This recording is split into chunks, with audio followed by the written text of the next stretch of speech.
Bismillahirrahmanirrahim. Assalamualaikum warahmatullahi wabarakatuh. Alhamdulillahi rabbil alamin. Wassalatu wassalamu ala rasulillahil amin wa ala alihi wa ashabihi wa man tabi'ahum bi ihsanin ila yaumiddin. Amma ba'du. Jamaah rahimani Allah wa iyyakum jami'an. Alhamdulillah, kita bersyukur kepada Allah Subhanahu wa taala di kesempatan malam hari ini. Kita masih diberikan kesehatan, taufik dan hidayahnya. Semoga amal ibadah kita Allah Subhanahu wa taala menerimanya, dan semoga ilmu yang kita dapatkan bisa kita amalkan sebagai bekal untuk menghadap kepada Allah Rabbul Alamin. Kemudian salawat dan salam kita sampaikan kepada Nabiullah Nabi Muhammad sallallahu alaihi wasallam beserta keluarganya, para sahabatnya dan umatnya sampai hari kiamat nanti. Jamaah rahimani Allah wa iyyakum jami'an. Kita melanjutkan kembali di dalam kajian rutin di kajian Rifdatus Sunnah dengan bahasan dari kitab Qawaid Qur'aniyah, yaitu kaidah-kaidah yang diambil dari ayat-ayat di dalam Al-Quran yang ditulis oleh Syekh Umar Al-Muqbil hafidhahu ta'ala, di mana malam hari ini insyaallah ta'ala kita akan memasuki kaidah yang ke-30. Kaidah yang ke-30 adalah berkaitan dengan tawakal adalah kunci sukses. Banyak orang menganggap kesuksesan itu diraih dengan usaha yang maksimal, tetapi melupakan adanya campur tangan dari Allah Subhanahu wa ta'ala. Ada juga sebagian orang yang menganggap kesuksesan itu hanya diraih dengan berdoa dan juga meminta tanpa adanya usaha yang maksimal. Padahal tentang tawakal ini adalah bukan hanya saja di dalam berdoa, tetapi juga diiringi dengan usaha. Begitu pula bukan hanya usaha, tetapi lupa kepada Allah Subhanahu wa ta'ala. Karena ibaratkan seseorang yang berdoa tetapi tidak mengiringi dengan usaha, maka ini mustahil akan mendapatkan kesuksesan karena berdoa dan tanpa usaha. Atau sebaliknya, hanya berusaha tetapi melupakan di dalam berdoa kepada Allah Subhanahu wa ta'ala, ini pun masuk ke dalam sifat sombong. Kenapa? Karena hanya dia dasari dalam kemampuan, dia dasari dengan dirinya sendiri, tetapi lupa terhadap kekuasaan Allah Subhanahu wa ta'ala. Oleh karena itu jamaah rahimani Allah wa iyyakum jami'an, maka kaidah yang ke-30 ini Allah Subhanahu wa ta'ala menyebutkan di dalam Al-Quran dalam surat At-Talaq ayat yang ketiga. Disebutkan dalam surat apa? At-Talaq ayat yang ketiga. Allah Subhanahu wa ta'ala berfirman, "Wa may yatawakkal 'ala Allahi fahuwa hasbuh." Wa may yatawakkal 'ala Allahi fahuwa hasbuh. Dan barang siapa seseorang yang bertawakal, barang siapa yang bertawakal kepada Allah Subhanahu wa ta'ala, niscaya Allah akan mencukupi seluruh kebutuhan-kebutuhannya. Jamaah rahimani Allah wa iyyakum jami'an. Di dalam ayat ini Allah Subhanahu wa taala berbicara tentang tawakal, keutamaan tawakal,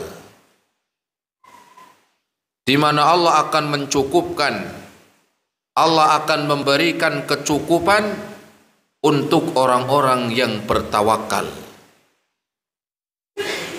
Kalau kita melihat ayat yang mulia ini, disebutkan dalam surat At-Tolak,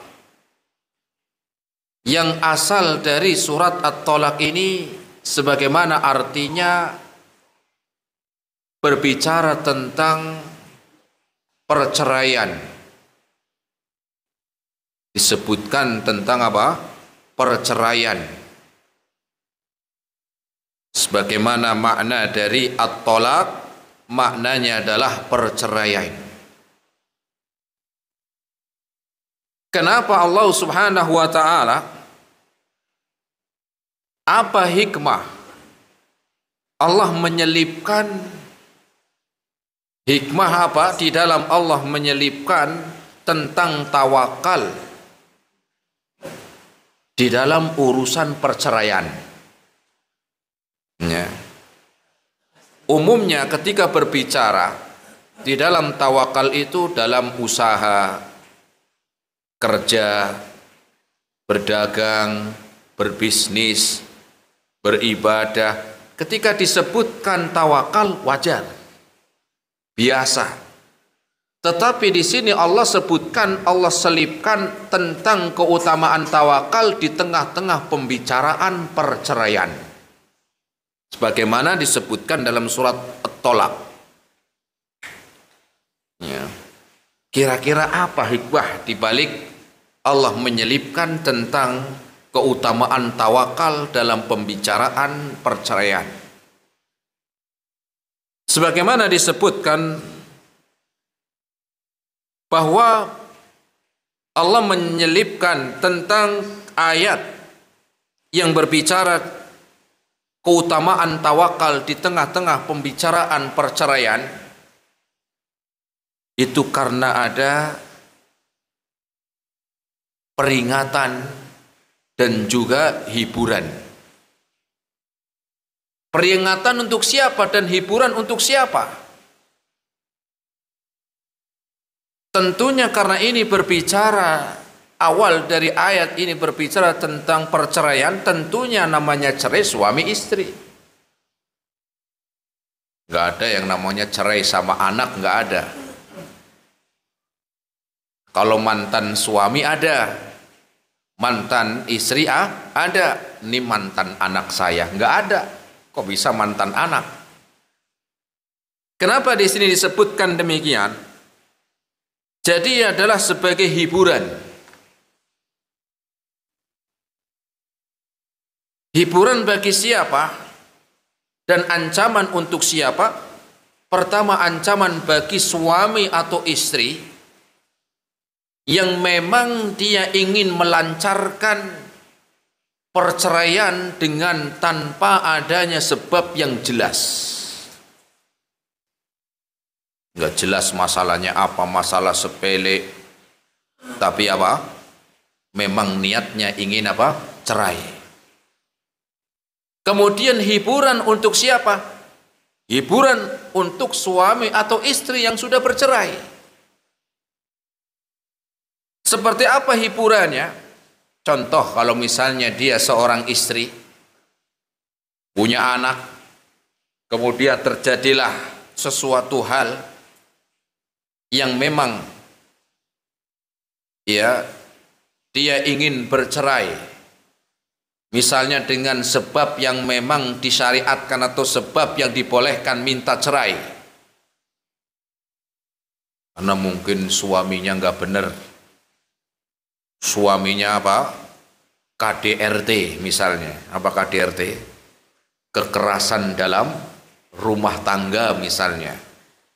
Ya, itu rumah kayak ring tinju, ribut dikit tangannya yang melayang. Ya.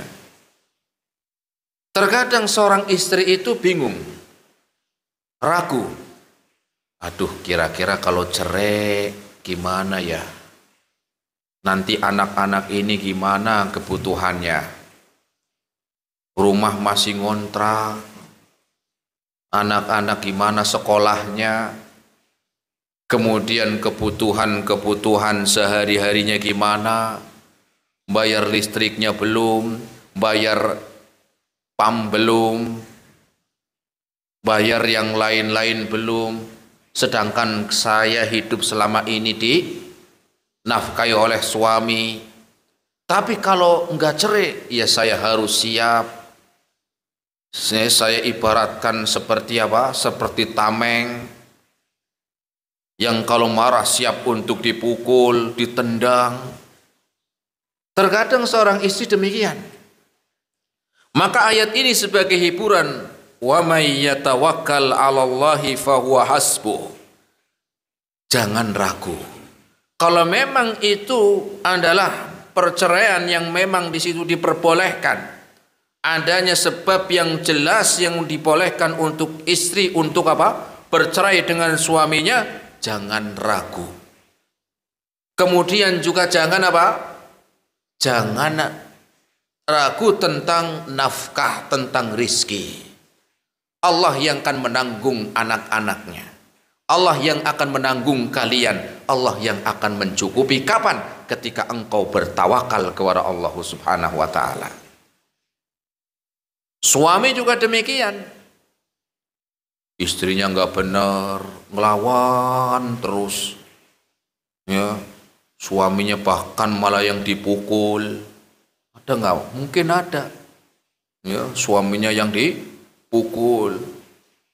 Tapi suami mikir, tuh ini kalau saya bercerai gimana?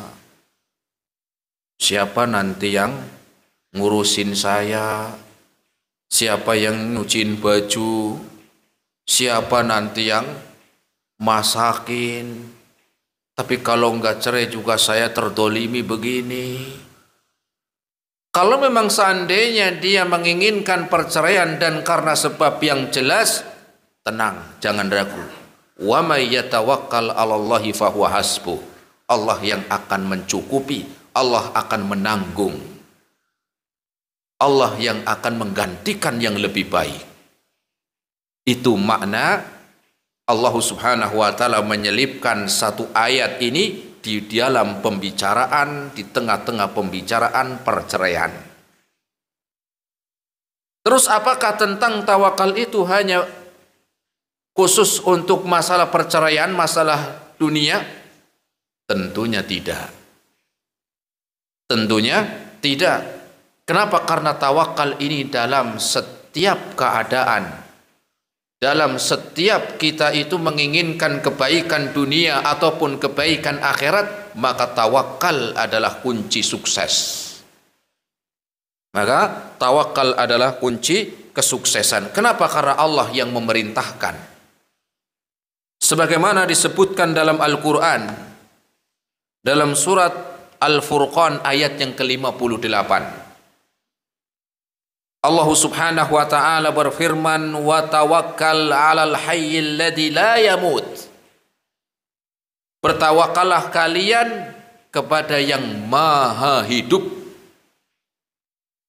alladzi la yamut, yang tidak akan pernah mati. Kalau orang bertawakalnya kepada makhluk hidup, mau sampai kapan? Kalau orang itu bertawakalnya hanya kepada jabatan, mau sampai kapan jabatannya? Kalau orang yang mengandalkan bertawakalnya kepada harta, harta akan berkurang. Kalau hanya bertawakal dengan ilmunya, ilmu ini bisa menyesatkan ketika hanya bertawakalnya kepada ilmu, tetapi lupa bertawakal kepada Allah Subhanahu wa ta'ala. Kemudian juga disebutkan dalam surat yang lain, dalam surat Al-Maidah ayat yang ke-11. Allah perintahkan secara umum, baik dalam urusan dunia ataupun urusan akhirat, untuk bertawakal. Wa 'alallahi falyatawakkalil mu'minun. Dan kepada Allah lah orang-orang mukmin itu bertawakal. Terus apa makna tawakal sebagaimana Allah sebutkan? Apa arti dari tawakal sebagaimana ini kunci sukses? Arti tawakal adalah sebagaimana disebutkan oleh Al-Imam Ibnu Rajab, wa sidqul i'timadi 'ala Allah fil ijtilab fi istijlabil masalihi wa daf'il madar min umuri dunya wal akhirah. Makna tawakal itu adalah bersandar diri, berserah diri, bersandar dan berserah diri kepada Allah Subhanahu wa taala di dalam menginginkan kebaikan atau menginginkan dijauhkan dari mudarat, baik urusan dunia ataupun urusan akhirat. Saya ulangi, makna dari tawakal adalah bersandar dan berserah diri kepada Allah di dalam menginginkan kebaikan ataupun di dalam menolak mudarat,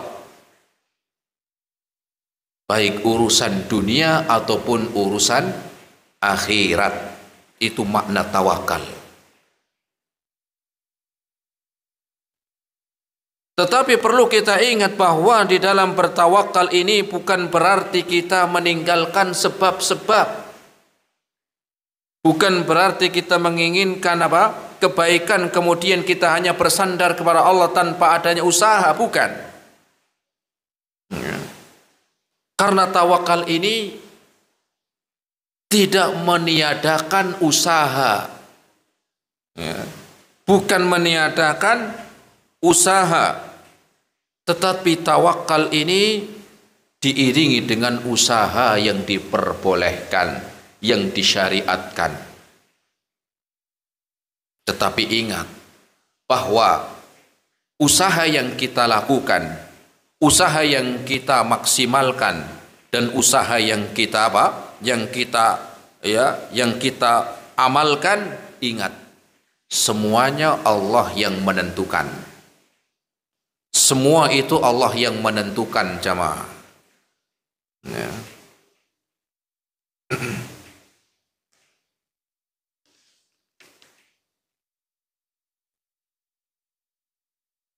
Sebagaimana Allah sebutkan bahwa Rasul sallallahu alaihi wasallam bahwa orang yang bertawakal itu tidak meninggalkan atau meremehkan sebab-sebab di dalam mendapatkan yang diinginkan. Karena tawakal ini tidak meninggalkan melakukan, mengamalkan sebab. Ada usaha.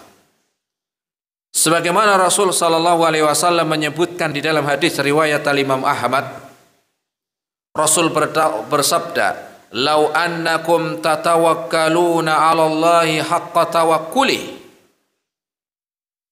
Seandainya kalian benar-benar bertawakal kepada Allah,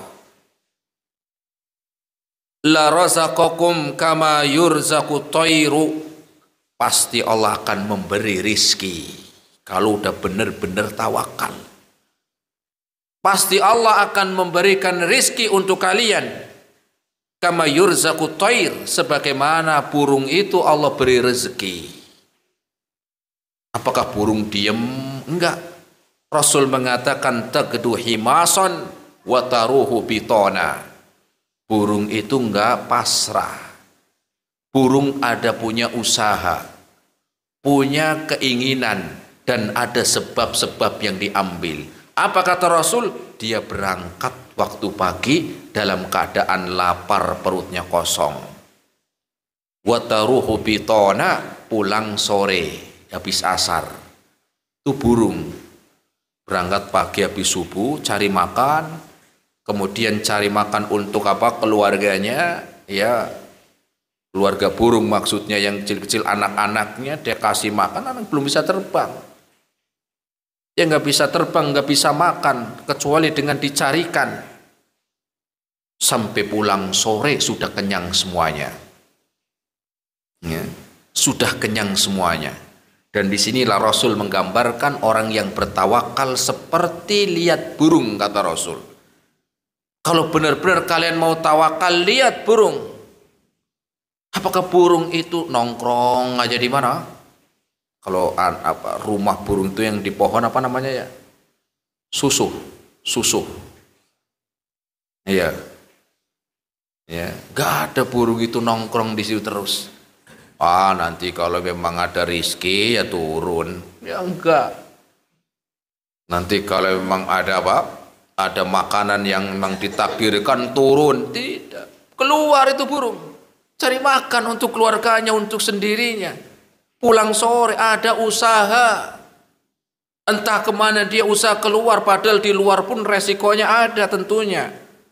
Entah ditangkap sama orang, entah dipelintang sama orang, entah disetrum, entah dijaring, macam-macam. Tapi itulah, ya, ujian pasti ada. Tetapi tentunya burung itu tidak putus asa keluar. Nah, begitu pula Rasul mengajarkan kepada kita bahwa tawakal itu ada sebab, ada usaha yang dia lakukan. Kenapa demikian? Karena orang yang bertawakal, yang benar-benar bertawakal kepada Allah Subhanahu wa taala, bersandarnya hati, berharapnya hati kepada Allah di dalam kebaikan atau menolak keburukan, baik itu dunia ataupun akhirat, maka pasti Allah akan tolong. Allah pasti akan menolong. Beda kalau tawakalnya kepada selain Allah. Tawakalnya kepada siapa? Tawakalnya kepada jimat. Mau berangkat jimatnya ketinggalan. Aduh, jimat saya ketinggalan. Ini apes ini nanti nih. Mau berangkat kerja, waduh ini ya saya lupa tadi. Ya, belum ya minta sama orang mati. Ya, akhirnya tawakal yang bukan kepada Allah akan menimbulkan ya kegelisahan, akan menimbulkan kesedihan. Berbeda dengan orang-orang yang benar-benar bertawakal kepada Allah, pasti Allah akan tolong. Dan ini Allah sampaikan dalam Al-Quran, dalam surat Al-Imran ayat yang ke-160. Allah Subhanahu wa ta'ala berfirman, in yansurukumullahu fala ghaliba lakum. Jika Allah menolong kalian, maka tidak akan ada yang mampu mengalahkan kalian. Wa in yakhdhulkum faman dallati yansurukum min ba'di. Dan jika Allah telah menghinakan kalian, tidak ada yang mampu untuk menolong setelahnya. Tidak ada yang mampu menolong setelah Allah hinakan. Atau ketika Allah tolong, tidak ada yang mampu untuk menghinakan. Pasti Allah Allah akan menolong bagi orang-orang yang bertawakal. Kemudian Allah berfirman melanjutkan, wa 'alallahi falyatawakkalul mu'minun. Maka orang-orang mukmin itu hendaklah bertawakal. Kenapa? Akan mendatangkan pertolongan. Apapun usaha yang kita inginkan, baik itu dunia ataupun akhirat. Dan bentuk tawakal itu ada usaha. Mana saya sudah usaha, sudah doa kok belum dikabulkan. Padahal saya sudah usahanya maksimal. Maksimal menurut siapa? Kalau menurut jenengan mungkin sudah maksimal, tetapi belum tentu menurut Allah Subhanahu wa ta'ala. Kenapa? Karena yang lebih tahu tentang kesungguhan kita siapa? Allah. Mana saya belum dikabulkan, saya sudah doa, saya sudah usaha. Ya. Kok belum dikabulkan ini? Pertama, usahanya belum maksimal. Atau mungkin sudah maksimal tetapi tawakalnya kurang. Ya. Kemudian juga di dalam seorang yang bertawakal akan memunculkan sifat-sifat pemberani. Beda kalau orang yang tawakalnya kurang, jadinya nggak berani. Nanti gimana ya kalau usaha begini? Ya nanti kira-kira saya bisa nggak ya? Khawatir ini, khawatir itu, takut ini, takut itu. Enggak maju akhirnya. Bertawakal, berani. Usaha dan serahkan urusannya kepada Allah. Gimana ya saya nanti kalau menikah? Sedangkan saya untuk hidup sendiri aja susah. Gimana ngasih makan anak orang, belum lagi nanti anak-anak, belum lagi punya rumah, belum lagi punya ini, punya itu, gimana? Ya, akhirnya apa? Ya, akhirnya suudzon. Ya, akhirnya suudzon. Maka kita diperintahkan untuk memiliki sifat tawakal. Tentunya dengan perhitungan dan kehati-hatian dan bismillah. Ya, serahkan kepada Allah Subhanahu wa taala hasilnya. Begitu pula dalam urusan ibadah. Allah Subhanahu wa taala ingatkan wa tazawwadu fa inna khaira zadi taqwa. Berbekalah kalian dengan berbekalah kalian sungguh sebaik-baik bekal adalah takwa. Maka apa? Maknanya ketakwaan ini adalah sebagai sebab, adalah sebagai jalan untuk mendapatkan kebaikan akhirat. Bukan nanti kalau saya memang waktunya tobat juga tobat, waktunya insaf juga insaf. Kapan? Ya nanti.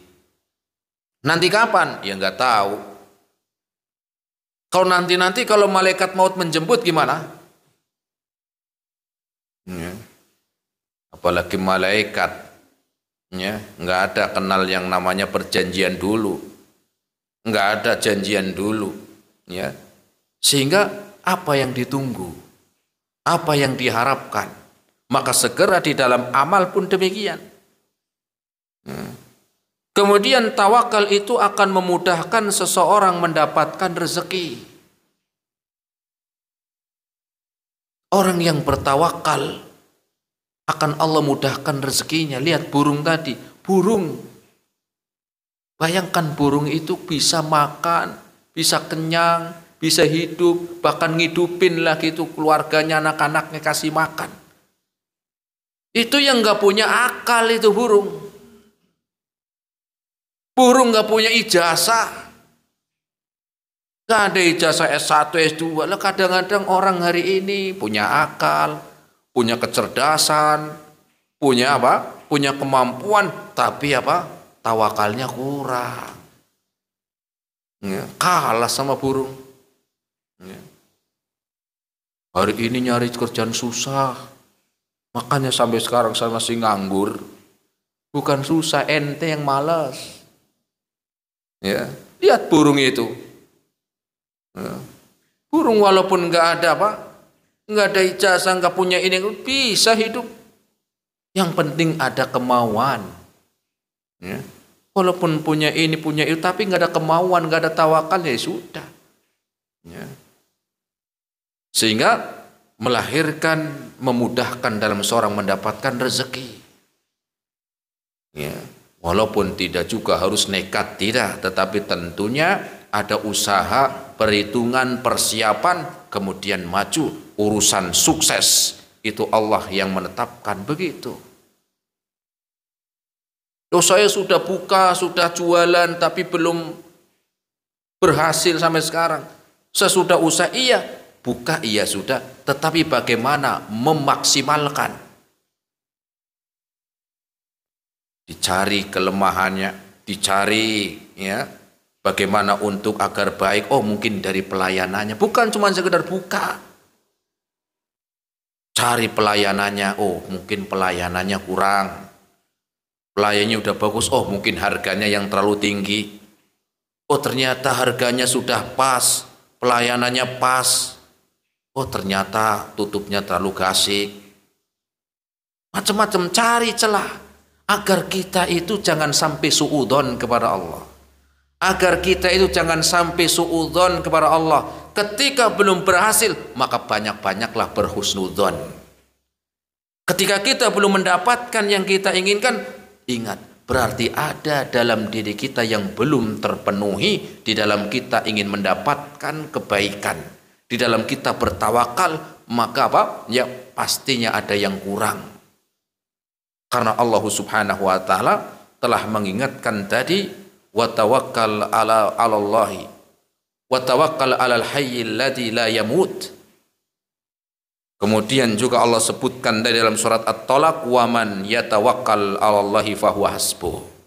Itu janji, barang siapa yang benar bertawakal kepada Allah, pasti Allah akan cukupi. Allah pasti akan kabulkan, Allah mudahkan. Tapi ketika kita menganggap itu sudah usaha maksimal tetapi belum membuahkan hasil, sekarang siapa yang menilai kalau sudah maksimal sungguh-sungguh? Kemudian siapa yang menilai kalau benar-benar sudah tawakal kepada Allah? Maka bertawakal pun bukan hanya dalam urusan dunia, tetapi juga dalam urusan akhirat. Bertawakal pun dalam urusan dunia dan juga dalam urusan akhirat. Maka kita ya banyak-banyak untuk mengingat Allah Subhanahu wa taala. Dalam urusan ibadah pun demikian. Dan ini Allah sebutkan dalam surat Hud ayat yang ke-123. Surat Hud ayat yang ke-123. Allah berfirman, fa'budhu wa tawakkal alaih. Beribadalah kepada Allah dan bertawakal kepadanya. Maknanya apa? Usaha dari ibadah maksimalkan dan bertawakal kepada Allah. Ada usaha, apa itu usahanya? Ibadah. Bukan ketika diingatkan, Pak, kok nggak sholat, Pak? Lah nanti kalau memang wayahnya, kalau memang waktunya tobat, nggak usah kamu nyuruh-nyuruh saya sholat. Ini namanya apa? Namanya bukan tawakal. Kenapa? Karena tawakal itu ada usaha. Makanya Allah sebutkan fa'budhu, ibadahlah. Beribadahlah, kemudian tawakal. Lah ini ibadah belum. Nah, ibadah belum.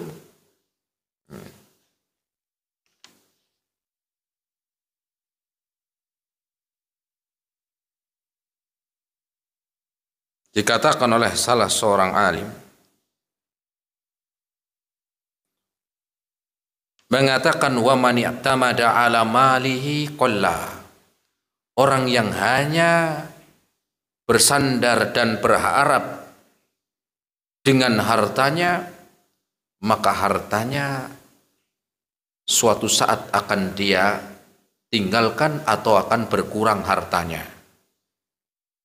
Wa man i'tamada ala aqlihi dhalla. Dan orang yang hanya bersandar dengan akalnya, kecerdasannya, lupa kepada Allah, akan tersesat. Wa man i'tamada ala jahihi dhalla. Dan orang yang bertawakal, mengandalkan berserah dirinya dengan jabatannya, kedudukannya, pangkatnya, akan hina. Wa man i'tamada 'ala Allahi la qalla wa la dhalla wa la dhalla. Dan orang yang bertawakal kepada Allah tidak akan pernah tersesat, tidak akan pernah berkurang, dan tidak akan pernah terhina. Jamaah rahimani Allah wa iyyakum jami'an. Kemudian penulis melanjutkan, beliau pun memberikan contoh. Di antaranya disebutkan kisah tentang Nabi Musa alaihi salam. Ketika Nabi Musa alaihi salam dikejar oleh pasukan Fir'aun dan ternyata mentok di laut, di tepi pantai, tidak bisa keluar. Ketika maju lautan, ibaratkan maju hancur, mundur acur. Mundur apa? Acur. Maju kena, mundur kena. Ternyata Allah Subhanahu wa ta'ala sebutkan dalam Al-Quran surat Toha ayat yang ke-77, Allah berfirman, walaqad auhayna ila Musa. Maka ketika itu sungguh aku mewahyukan kepada Musa. an asri bi ibadi, untuk pergi bersama hamba-hambaku yang lain. Ketika sampai di tengah, sampai di tepi pantai dan tidak bisa keluar dari jalan yang lain, maka Allah tolong jamaah. Kenapa? Sudah ada usaha. Usahanya apa? Usahanya sudah pergi, berangkat, lari dari kejaran Firaun. Nabi Musa sudah bertawakal, sudah lari, bukan pasrah lah nanti kalau memang waktunya ketangkep ya ketangkep, kalau enggak ya enggak. Nabi Musa ini udah usaha agar tidak tertangkap. Ketika sampai di tepi pantai, maka Allah Subhanahu wa taala, ketika itu Nabi Musa pun bingung apa yang harus dilakukan. Maka Allah pun sampaikan fadrib lahum tariqan fil bahr. Kemudian Allah perintahkan pukul. Pukulah. Pukulah dengan tongkatmu untuk menjadi jalan yang kering di tengah-tengah lautan.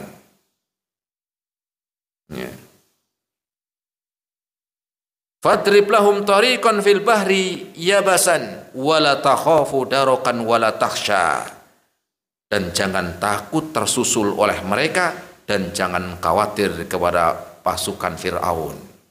Kemudian Nabi Musa pun memukulkan tongkatnya.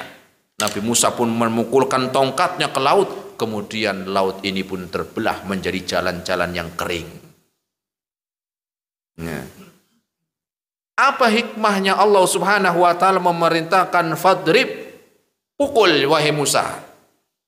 Pukullah laut itu. Apa hikmahnya? Allah mampu, enggak usah dipukul pun bisa Allah buka.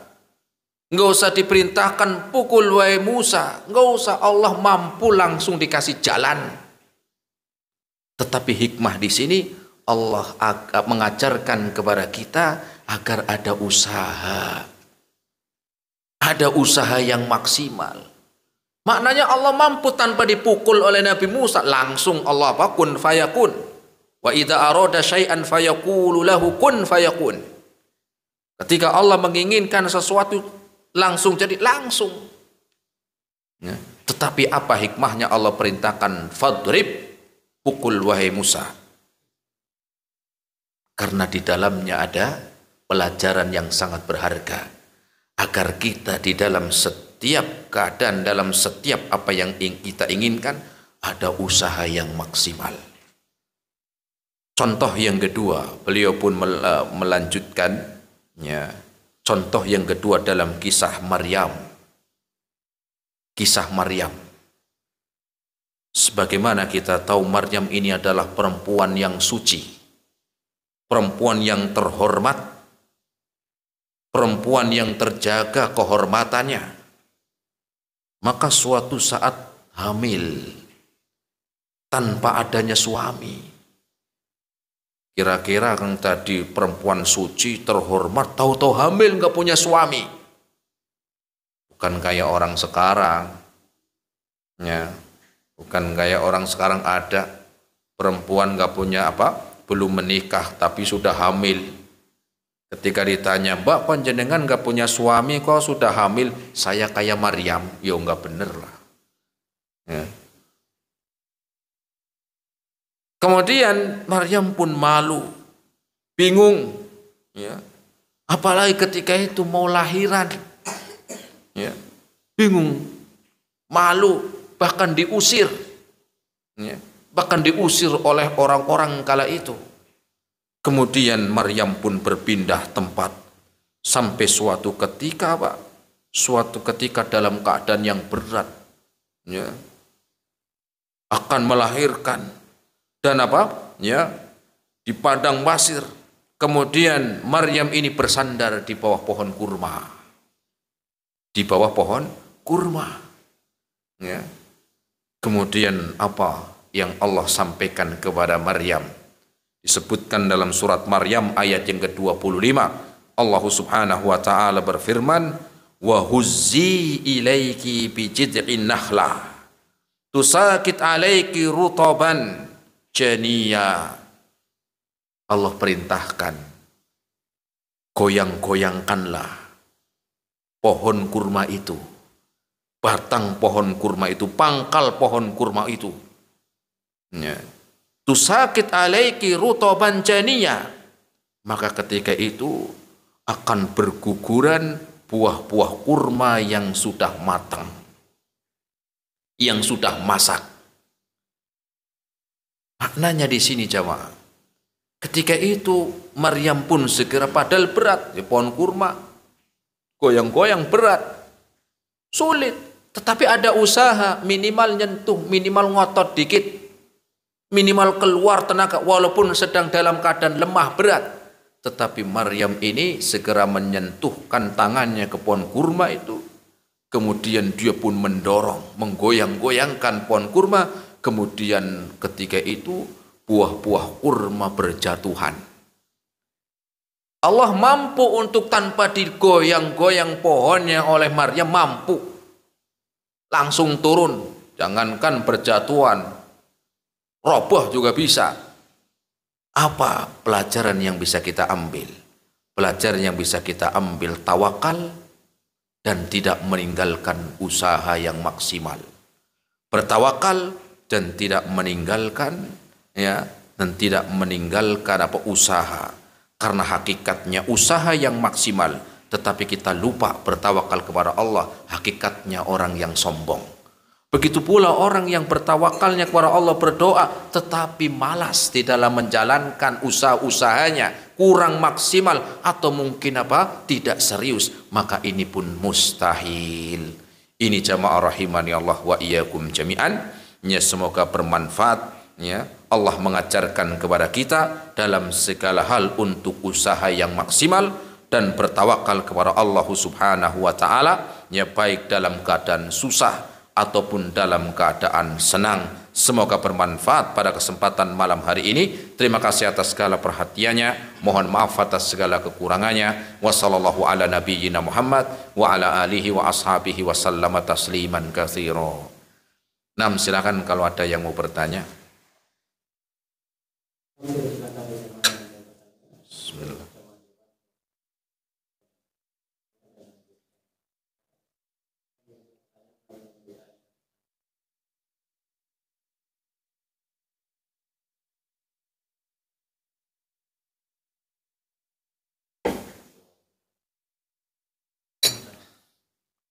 Waalaikumsalam warahmatullahi.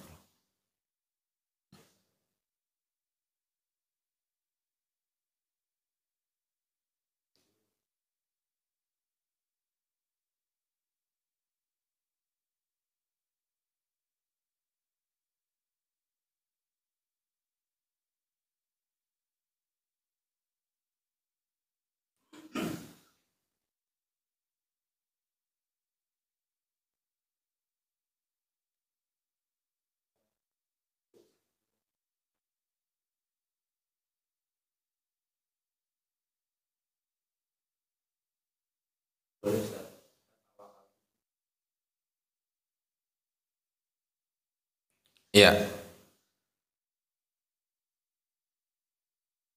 di dalam bertawakal ini tidak menafikan ikhtiar atau usaha. Dan tadi disebutkan usaha kemudian tawakal.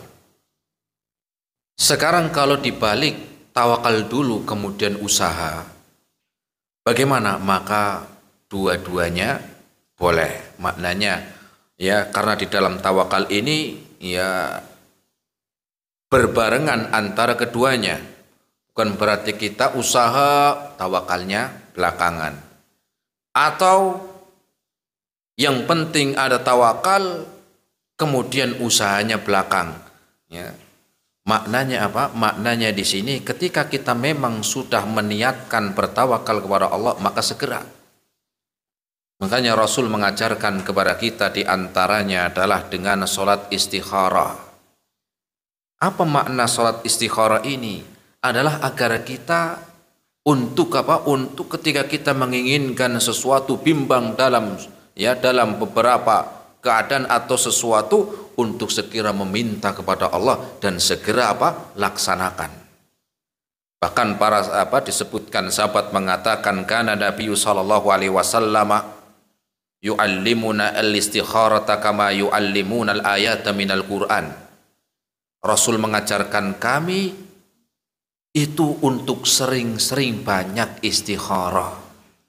Sebagaimana Rasul mengajarkan kepada kami banyak ayat-ayat Al-Qur'an, maka dalam setiap perkara yang kecil, yang ringan, yang berat, yang sulit, untuk kita selalu meminta, ya, untuk selalu menginginkan, ya, dan ingat kepada Allah Subhanahu wa taala.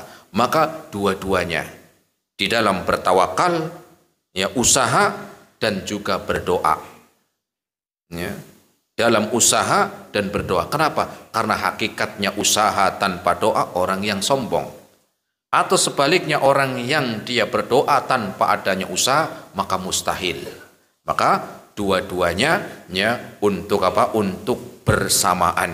Adapun hasil nanti Allah yang akan menentukan. Dan ketika belum didapatkan sebagaimana keinginan, maka banyak-banyaklah berhusnudzon. Barangkali belum maksimal, barangkali masih ada yang kita belum menunaikan, sehingga dengan itu kita selalu ya berhusnudzon kepada Allah Subhanahu wa taala. Allahu a'lam. Nam. Cukup? Ya, kalau nggak ada pertanyaan lagi kita cukupkan sampai di sini. Semoga bermanfaat. Kita lanjutkan insyaallah ta'ala di pertemuan yang akan datang dengan kaidah yang ke-31. Wa sallallahu ala nabiyyina Muhammad wa ala alihi wa ashabihi wa sallama tasliman katsira.